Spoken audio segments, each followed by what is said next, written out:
Hi, my name's Tama Lever. I'm from Curtin University, and I just wanted to take this opportunity to introduce this Approaching Instagram ICA panel.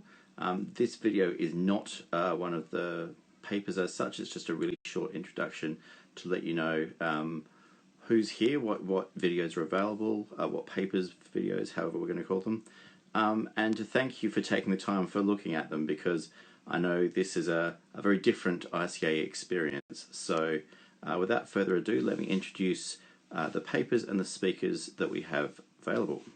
Our first paper is from Dr. Crystal Abaddon from Curtin University.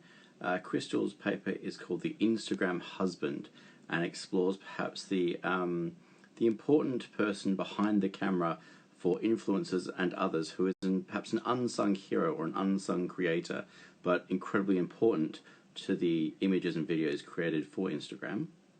Our second paper is by Dr. Tim Highfield from the University of Sheffield. Tim's paper is called Examining Instagram Time, and looks at the way that time is both experienced and created on Instagram, whether that's through algorithms, whether that's through stories, whether that's through boomerangs or other different formats. Our third paper is by Dr. Tama Lever, or me, and is looking at the way that we create each other on Instagram. So especially looking through the lens of the way that children or the recently deceased are talked about, and the idea of co-creation, the way that we make each other. We're often talking about and creating each other rather than just ourselves on Instagram. Our fourth paper is by Associate Professor Anthony McCosker from Swinburne University, and Anthony asks, his paper asks about navigating Instagram's politics of visibility, in which he uses a couple of case studies to talk about approaching Instagram and getting data from Instagram now that the API itself is basically unavailable to researchers. How do we rise to that challenge in accessing and thinking about Instagram as a research area? Our fifth paper is by Adam Seuss from Griffith University, and Adam's paper is called Approaching Art through Instagram and explores the way that cultural institutions like galleries, museums and other institutions are really stepping up and using Instagram as a way of engaging audiences and potential audiences in really interesting ways.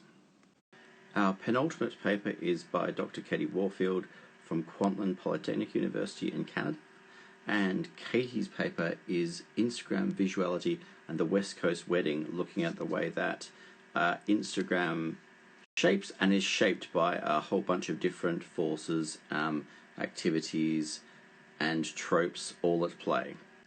And our final paper is by Dr. Alice Witt from QUT, who is talking about probing the black box around Instagram's content moderation processes. And Alice's work basically looks at trying to understand and map out the way that Instagram makes decisions about what content stays and what content is removed without Instagram actually telling you exactly how that works.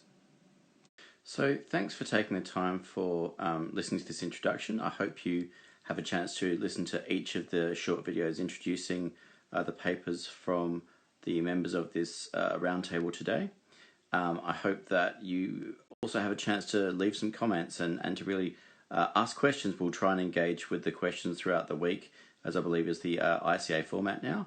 And hopefully we can collectively think about what it means to analyze and understand Instagram in this current environment, and especially in the last few months, the fact that Instagram means perhaps even more than it did before as a means of helping people communicate with each other when they're unable to leave their homes in pandemic times.